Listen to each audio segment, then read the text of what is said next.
జిల్లా అధ్యక్షుడు రంగారెడ్డి రూరల్ ఒక నరసింహారెడ్డి గారు, అట్లే పెద్దలు కంటెస్టెడ్ ఎమ్మెల్యే చేవల నుంచి కంచర్ల ప్రకాష్ గారు, బీజేపీల సీనియర్ నాయకుడు రాష్ట్ర స్పోర్ట్స్ పర్సన్ వీరేందర్ గౌడ్ గారు, మరి స్టేట్ స్పోర్ట్స్ పర్సన్ సునీతారెడ్డి గారు, మళ్ళీ అంజన్ కుమార్ గారు, విష్ణువర్ధన్ గారు, శ్రీధర్ గారు, రాజవర్ధన్ రెడ్డి గారు, మల్లేష్ గారు, మరి ప్రతాప్ రెడ్డి గారు, అమరేందర్ రెడ్డి గారు, మా ఇక్కడున్న బీజేపీ నాయకులందరికీ, ప్రెస్ మిత్రులందరికీ నమస్కారం. అంబేద్కర్ గారి జయంతి రోజే బీజేపీ పార్టీ మేనిఫెస్టో రిలీజ్ చేసింది. ఆ దినము మాకు పవిత్రమైన దినం. ఎందుకంటే అంబేద్కర్ గారి సిద్ధాంతాలు, ఆలోచనలు, బీజేపీ ఆలోచనలు ఒకటే. రాజ్యాంగంను పాటించాలి, పేదలను, బడుగు బలహీన వర్గాలను ఆదుకోవాలి, కానీ అటు చేసుకుంటా భారతదేశంను రక్షించాలి, భారతదేశంను ఆర్థికంగా మళ్ళీ ప్రపంచంలో నంబర్ 1 తీసుకోవాలని ఈ మేనిఫెస్టో రిలీజ్ చేశారు. ఈ మేనిఫెస్టో, బీజేపీ మేనిఫెస్టో అంటే అది దేశానికో దిక్కు, ఆ దేశానికి మొట్టమొదటి దిక్కు చూపెట్టినైనా, ఇట్లా ఏలు పెట్టి చూపెట్టినైనా అంబేద్కర్ గారు అదే మార్గంలో, ప్రధానమంత్రి మోడీ గారైనా బీజేపీ అదే మార్గంలో నడుస్తున్నాడు. రాజ్యాంగానికి కట్టుబడి ఉన్నారు. అంబేద్కర్ గారు రాసిన రాజ్యాంగానికి కట్టుబడి ఉన్నారు. ఎన్నో దాంట్లో మీరు చూసింది. అక్కడ ఆర్టికల్ 370 అయినా, లేకుంటే పేదలను ఆదుకుంటేందుకైనా, ఇవన్నీ కూడా రిజర్వేషన్స్ విషయంలో అంబేద్కర్ గారితోటే కట్టుబడి ఉన్నది బీజేపీ పార్టీ మాత్రమే.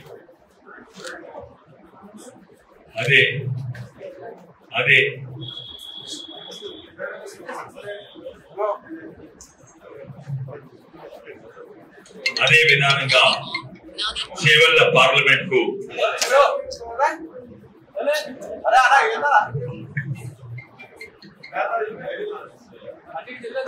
అదే మార్గంలో పోవాలని నేను ఈరోజు సంకల్పం తీసుకొని ఆ సంకల్ప పత్రం రిలీజ్ చేస్తున్నాను.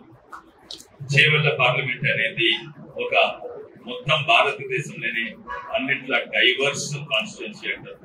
అంటే ఇటు దిక్కు భారతదేశంలో అన్నిట్లా పెద్ద డెవలప్మెంట్ చూడొచ్చు, గచ్చిబౌలిలో పెద్ద పెద్ద టవర్లు, ఐటీ ఇండస్ట్రీలు అది చూడొచ్చు. ఇంకో దిక్కు వెనుకబడిన ప్రాంతం కూడా, గ్రామీణ ప్రాంతం చూడొచ్చు. దాదాపు 50% డెవలప్డ్, కానీ డెవలప్మెంట్ లో ఎన్నో లోపాలు ఉన్నాయి. అటు టవర్లు కనబడుతుంటాయి, ఇటు బస్తీలు, మురికి కుంటలు కనబడుతుంటాయి. ఇటు గ్రామీణ ప్రాంతంలో ఒక దిక్కు రైతుల బాధలు తెలుస్తున్నాయి. ఇవన్నీ కూడా ఒకటే ఒక కాన్స్టిట్యున్సీలా. ఈ కాన్స్టిట్యున్సీలా 2,29,00,000 ఓటర్స్ ఉన్నారు. ఈ ఎన్నో భాషలు మాట్లాడుతుంది.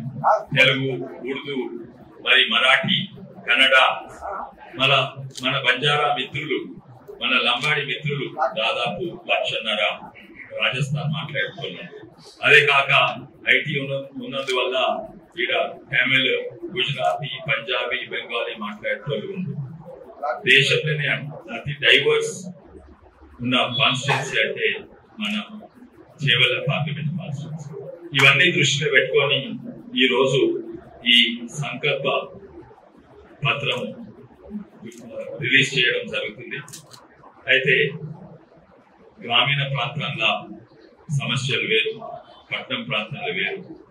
దీన్ని నేను ఏం చేయగలుగుతానో అవి ఇక్కడ ఈ పత్రం ద్వారా రిలీజ్ చేస్తున్నాను. ముఖ్యంగా ఒక ఎంపీ ఉంటే, ఎంపీ మొట్టమొదటి బాధ్యత, ఎంపీ అంటే ఒక లీడర్ కాదు, ఎంపీ అంటే ఒక ప్రజా ప్రతినిధి. చాలా మంది మర్చిపోతారు. ఎంపీ అంటే ఒక ఫాలోవర్, ప్రజల ప్రతినిధి అంటే ప్రజల ఫాలోవర్. నేను అది ఎప్పుడు కూడా మర్చిపోను. నేను లీడర్ అని అనుకోను, నేను ప్రజా ప్రతినిధి అనుకుంటున్నా. అందుకే చేవెళ్ల ప్రాంతాన్ని నేను పార్లమెంట్ లా అన్నిట్లో మంచిగా రిప్రజెంట్ చేసినాను, చేయబోతున్నాను. నేను ఎంపీగా ఉన్నప్పుడు దాదాపు 100 సార్లు మాట్లాడినాను. దేశ ప్రాంత చేవెళ్ల ఇష్యూస్ లేపినాను. 5 కమిటీల ఉంటుంది, ఒక సెలెక్ట్ కమిటీల ఉంటుంది. నన్ను పార్లమెంట్ 6 దేశాలకు పంపించింది. నన్ను పార్లమెంట్ లా నేను 2 పార్లమెంటేరియన్ గ్రూప్ ఫర్ చిల్డ్రన్ మరియు వాష్ లెజిస్లేచర్స్ అంటే స్వచ్ఛ భారత్ ఇవన్నిటి వాటర్ శానిటేషన్ హైజీన్ కు నేను కన్వీనర్ గా ఉన్నాను. నేను ఒక కమిటీను నేపాల్ అండ్ బంగ్లాదేశ్ కు నేనే లీడ్ చేసినాను, దాన్ని కన్వీనర్ ఉంటుంది. International parliamentarian group of children కు నేనే కన్వీనర్ ఉంటుంది. అది మొట్టమొదటి పార్లమెంటేరియన్ ఉంది. అయితే నా బాధ్యత యాజ్ అ పార్లమెంటేరియన్ నేను మొత్తము నా బాధ్యత తీసుకొని నేను చేసినాను. ఇంతకు ముందు ఇప్పుడు కూడా అదే విధానంగా చేస్తాను. ఇంకోటి ఏంటంటే అక్కడి నుంచి పాలసీ ఇన్ఫ్లుయెన్స్ కాక ఇక్కడ ఇష్యూస్ అక్కడ రేస్ చేసుడే కాక ఇంకోటి ఏంటంటే అక్కడి నుంచి ప్రాజెక్టులు నిధులు రాగలిగినాను. అన్నింటిలో ఎక్కువ ఈ రోడ్ ముంగట ఉన్నది. రోడ్ను ఒక హైవేగా మార్చినందుకు నేను 9,930 కోట్లు నేను బీజాపూర్ హైవే కొరకు నేనే శాంక్షన్ చేయించాను. అట్లే కాక గ్రామ సడక్ యోజన అనుకోండి, జిఎస్టి మీద తక్కువ చేసుకుని అనుకోండి, ఏది తాండూర్ స్టోర్ మీద, అటువంటివి ఎన్నో కేంద్రం నుంచి నేను ఇక్కడ సాధించగలిగిన తీసుకొచ్చాను. ఇదే విధానంగా ఇంకా ఎక్కువ చేయగలుగుతాను. ఎందుకంటే ఇక్కడ బీజేపీ ఎంపీ ఉంటాను, అక్కడ బీజేపీ ప్రభుత్వం ఉంటాను. అదే కాక నా సొంత నిధులు ఉంటాయి, ఎంపీ ల్యాక్స్ నిధులు దాదాపు 5 కోట్లు ఏడాది. నేను ఎంపీగా ఉన్నప్పుడు కేవలం వికారాబాద్ జిల్లాకే నేను దాదాపు 200 గ్రామాలకు ఇచ్చిన. ఎగ్జాక్ట్ అంటే 197 గ్రామాలకు ఇచ్చిన. ఈసారి కూడా ప్రతి గ్రామం తిరుగుతా. ఇంతకు ముందు కూడా ప్రతి గ్రామము ప్రతి తాండా నేను కనీసం 2 సార్లు ప్రతి సర్పంచ్ ఇంటి కడప దాటి వాళ్ళ ఇంట్లో నీళ్లు కూడా తాగిన, ఎంపీటీసీ ఇల్లు కడతారు. అదే విధానంగా నేను ఈసారి వచ్చేస్తాను. కానీ ఈసారి నాకు ఎంత అడ్వాంటేజ్ అంటే ఇక్కడ బీజేపీ ఎంపీగా ఉంటా, అక్కడ బీజేపీ ప్రభుత్వం నరేంద్ర మోడీ ఉంటాడు. అందుకే ఇంకా ఎక్కువ తీసుకురావచ్చు ఇక్కడ. ఇది కాక వ్యక్తిగతంగా కూడా నేను ఎన్నో చేసినాను. వ్యక్తిగతంగా నేను ఒక్కనే ఒక రూరల్ యువకులు మత్స్యకార సంఘాలతో కలిపి నేను ఒక్కనే జీరో ఉన్న ప్రాంతాన్ని, టూరిజంలో జీరో ఉన్న ప్రాంతాన్ని ఒక టూరిజం హబ్ గా డెవలప్ చేస్తే ఇప్పుడు 100 కోట్లు యూనియన్ కేంద్ర ప్రభుత్వం నుంచి తీసుకొచ్చాను. దాన్ని ఇంకా పెద్దగా చేస్తాను. అదే కాక ఇదంతా వ్యక్తిగతంగా మా father justice Konda Madhav Reddy foundation, progressive Telangana foundation ద్వారా చేసినాను. ఇప్పుడు కూడా అదే కాక ఈ రోజు ఎంపీ ఉన్నా లేకున్నా ఇవి నడుస్తూనే ఉంటాయి. ఈ రోజు 210 గ్రామాలకు ప్రతి రోజు మన బాత్రూమ్ క్లీనింగ్ ట్రక్ వచ్చి, స్వచ్ఛ భారత్ ట్రక్ వచ్చి నేను స్కూల్ టాయిలెట్స్ క్లీన్ చేస్తా ఉంటాను. దీనికి ఇన్స్పిరేషన్ నరేంద్ర మోడీ గారే. అప్పుడు 2014లో స్వచ్ఛ భారత్ అనే ప్రోగ్రామ్ తీసుకొచ్చాడు. అందరూ పెద్ద మాట్లాడి నేను 1,000 కోట్లు 1000 కోట్లు 10,000 కోట్లు ప్రాజెక్ట్ అంటే ఫస్ట్ ఈ చిన్న మనం శుభ్రంగా ఉంటామని తీసుకొస్తే దాంతో ఇన్స్పైర్ అయి నేను ఆ స్వచ్ఛ భారత్ ట్రక్ 2015లో పెట్టిన.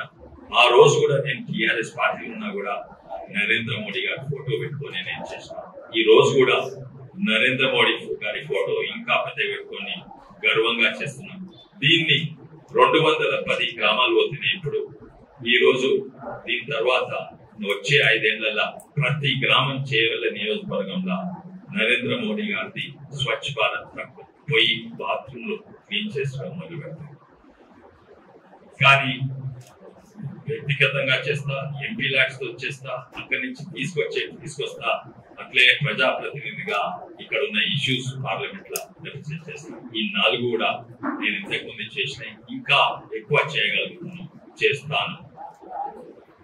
నా సంకల్పంగా నిజంగానే అక్కడ రైతులకు ఎన్నో సమస్యలు ఉన్నాయి.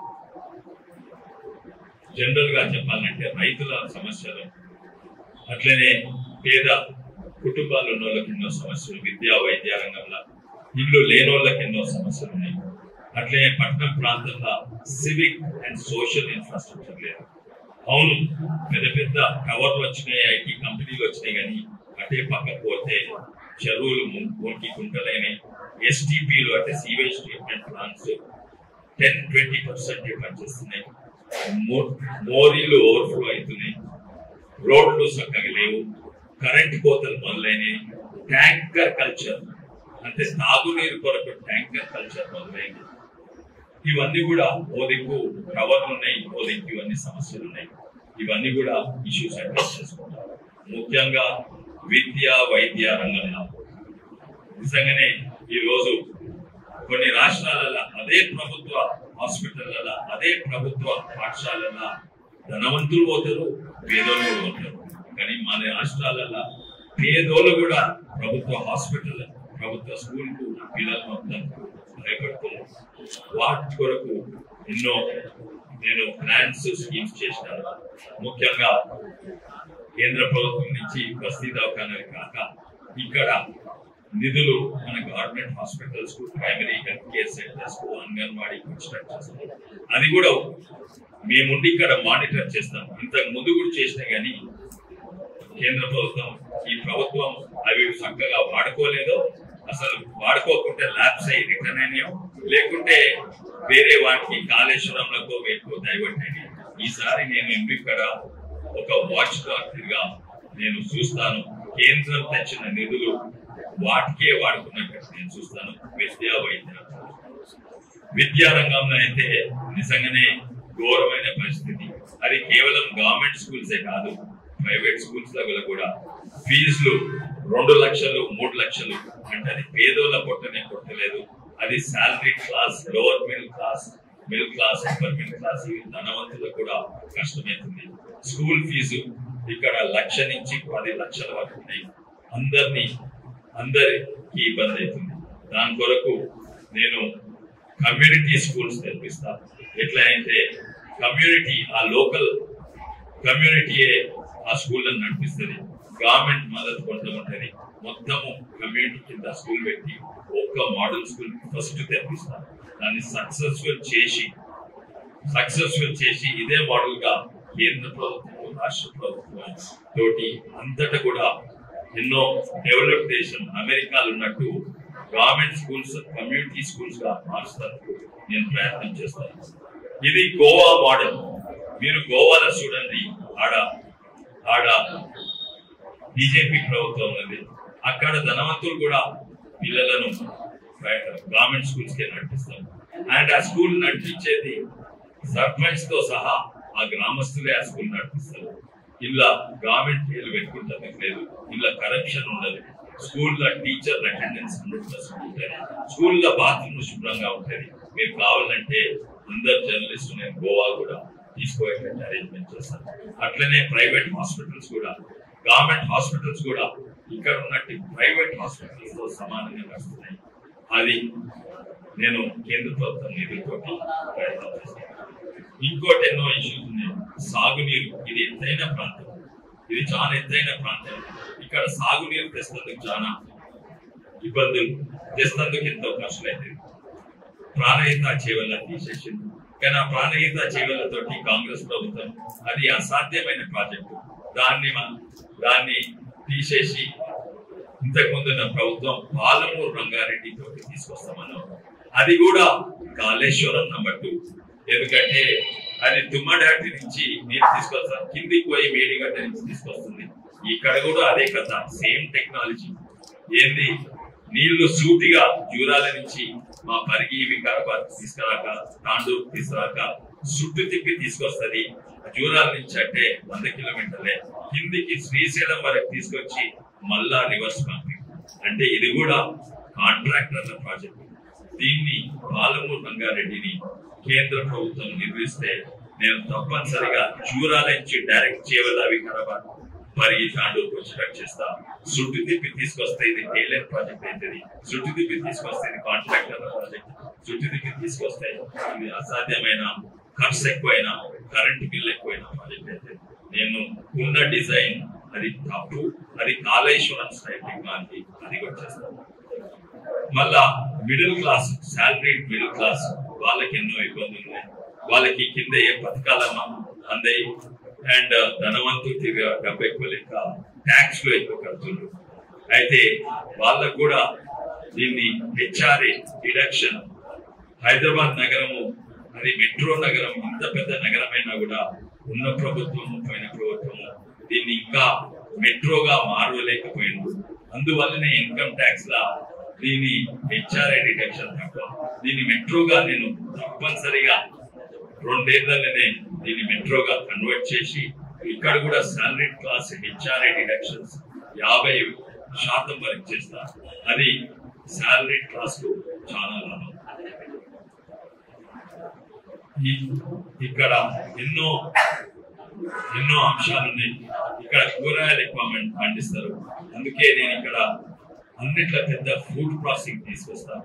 అండ్ కూరగాయలలో కూడా టమాటాలకు అయితే చాలా ఇబ్బంది. మీరు చూసినారు, అదే ఏడాది 100 రూపాయల కేజీ, 3 నెలల తర్వాత రూపాయి కేజీ అవుతారు. 100 రూపాయల కేజీ ఉన్నప్పుడు కొంతమంది రైతులు కోట్లాది సంపాదిస్తారు. కానీ ఎంతో మంది 100 రూపాయలు అంటే పంట వచ్చే వరకు ఆ రూపాయి వరకు వాళ్ళ పంటనే కాక వాళ్ళ జీవితాలు కూడా నష్టమైతాయి. అవి కాకుండా నేను ఎన్నో ప్రోగ్రాంలు మొదలు పెట్టినాను.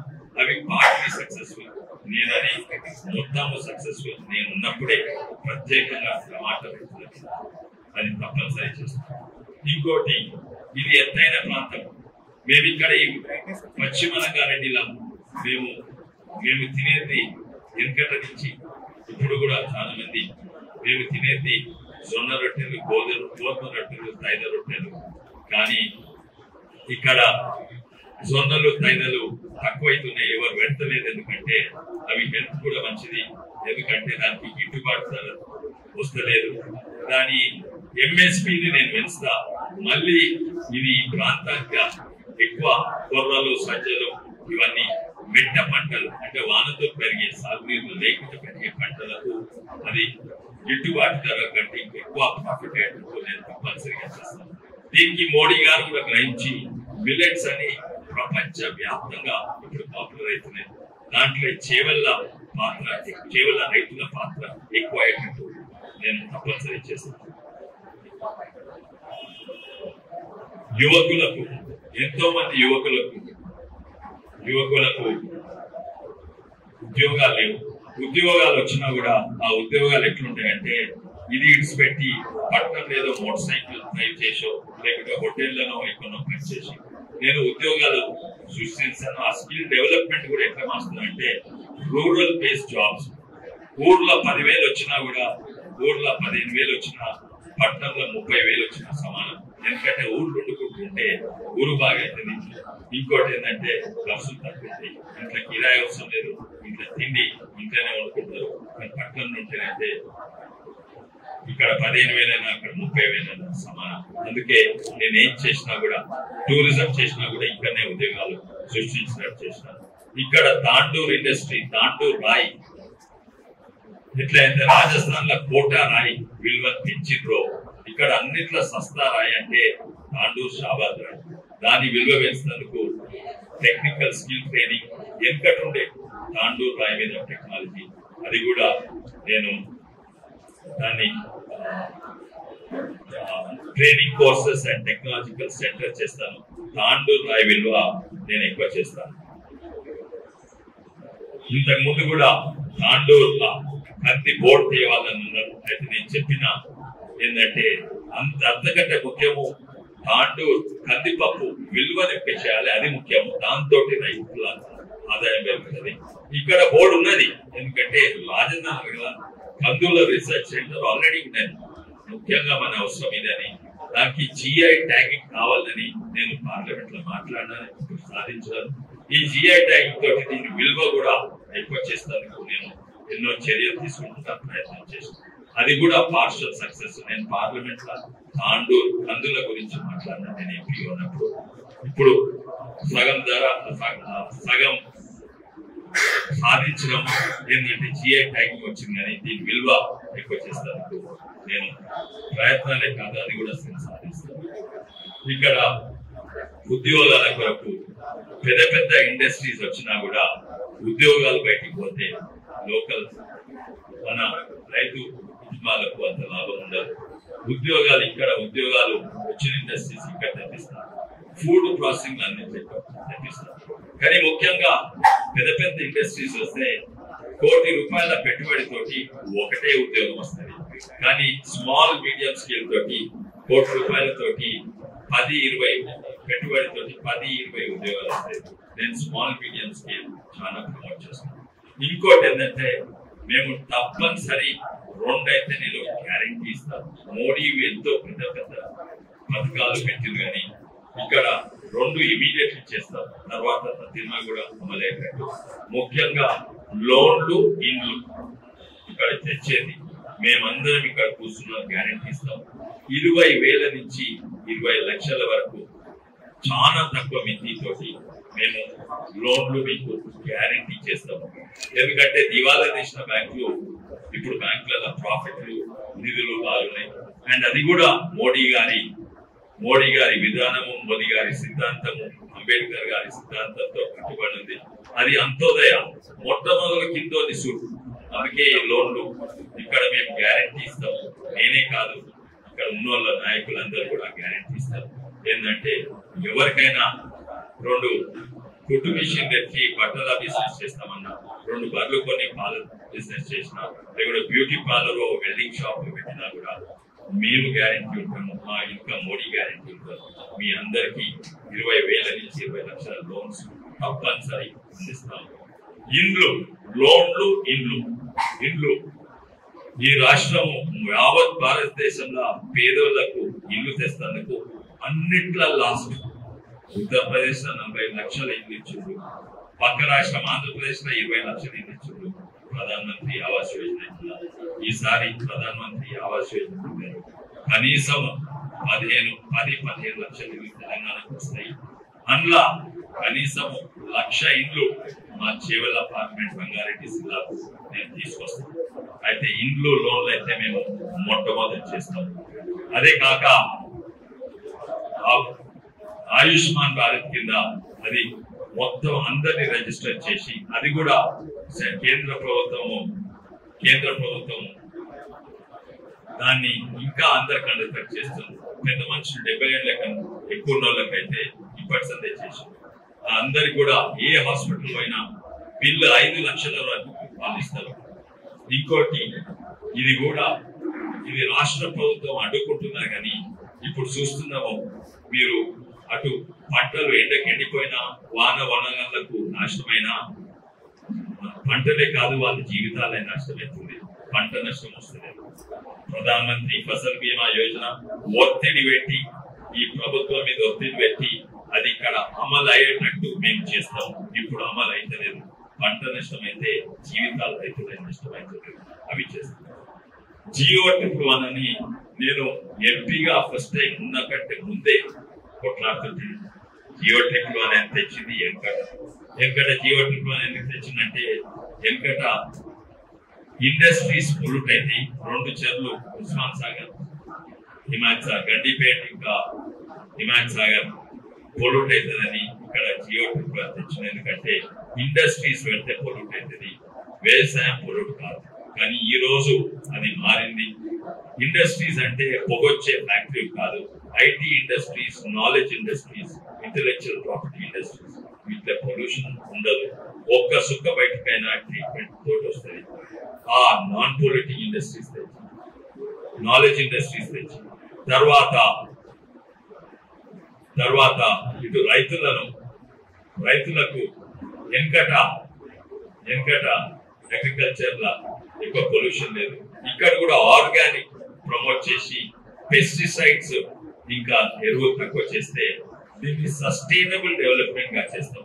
Geo-1 తీసిండ్రు, అంతకంటే ఘోరమైన Geo-69 పెట్టిండ్రు. అని డబ్బా కొట్టుకుంటుంది ఏంటంటే Geo-1 తీసిండ్రు అంటే వెంకల నుంచి పొయ్యిల పడ్డట్టు Geo-1 నుంచి పోయి Geo-69 పడ్డారు. మేము దీన్ని సస్టైనబుల్ డెవలప్మెంట్ జోన్ చేస్తాం.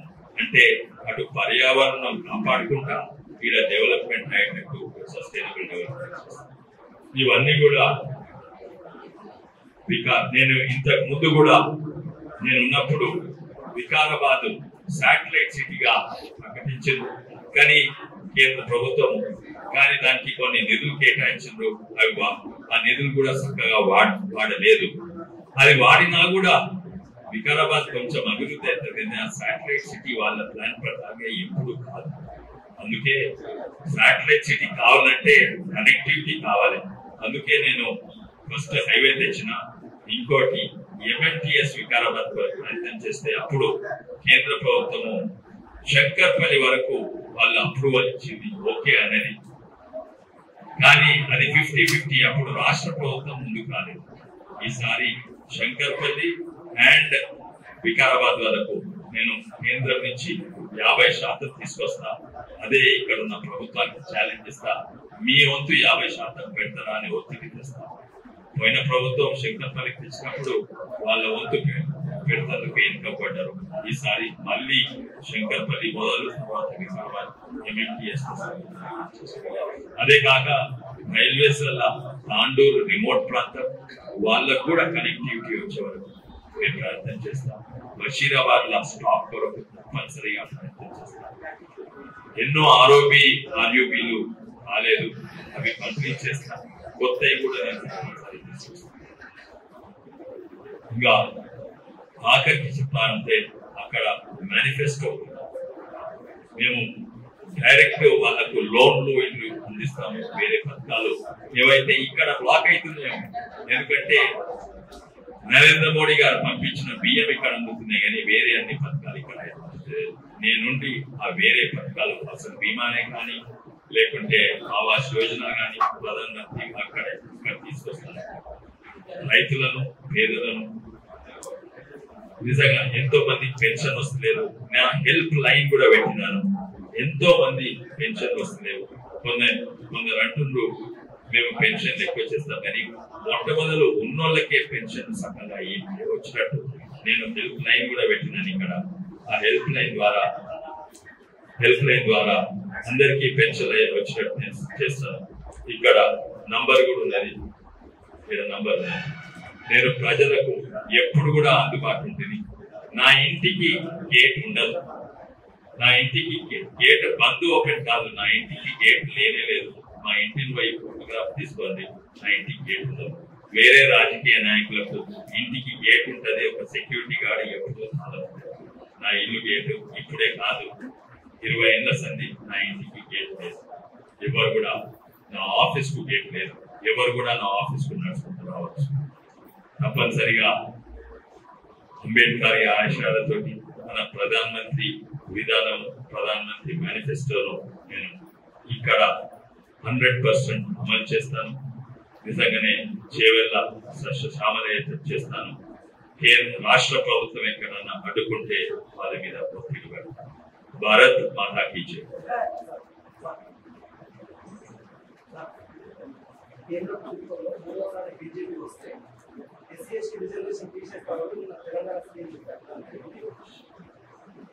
రేవంత్ రెడ్డి గారు చెప్పినట్టున్నారు కానీ అది నరేంద్ర మోడీ గారు చేయలేదు. నరేంద్ర మోడీ గారు ఏమన్నా ఎందుకంటే వారికి కాన్స్టిట్యూషన్ మీద, రాజ్యాంగం మీద, మరి అంబేద్కర్ మీద చాలా నమ్మకము, అభిమానం ఉంది. అదే మార్గంలో పోతేనే దేశం అభివృద్ధి అవుతాయని తెలుసు. అంబేద్కర్ గారు అన్నారు, మతతత్వ పార్టీలు, మతతత్వ చట్టాలు మతం మీద బేస్ చేసుకొని రిజర్వేషన్స్ తప్పు, అది సుప్రీంకోర్టు కూడా కొట్టేస్తున్నారు. అయితే మతం బేస్డ్ రిజర్వేషన్ తీసేస్తాం. ఒకవేళ ముస్లిం రిజర్వేషన్స్ ఉంటే నష్టం అయ్యేది ఎస్సీ, ఎస్టీ, ఓబీసీలకు. ముస్లిం రిజర్వేషన్స్ పెడితే వాళ్ళ రిజర్వేషన్స్ తగ్గిస్తారు. మేమనేది ఏంటంటే ఎస్సీ, ఎస్టీ, ఓబీసీ రిజర్వేషన్స్ తక్కువ కాదు, మేము ఎక్కువనే చేస్తానికి ప్రయత్నం చేస్తాం, వాటిని కాపాడుతాం.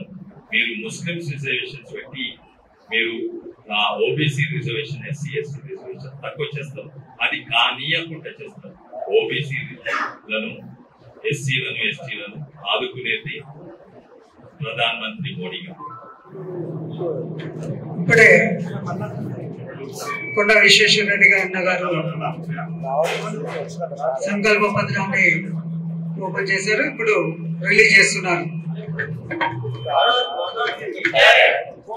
भारत माता की जय, भारत माता की जय, भारत माता की जय। नरेंद्र मोदी गारी नायकत्व, नरेंद्र मोदी गारी नायकत्व।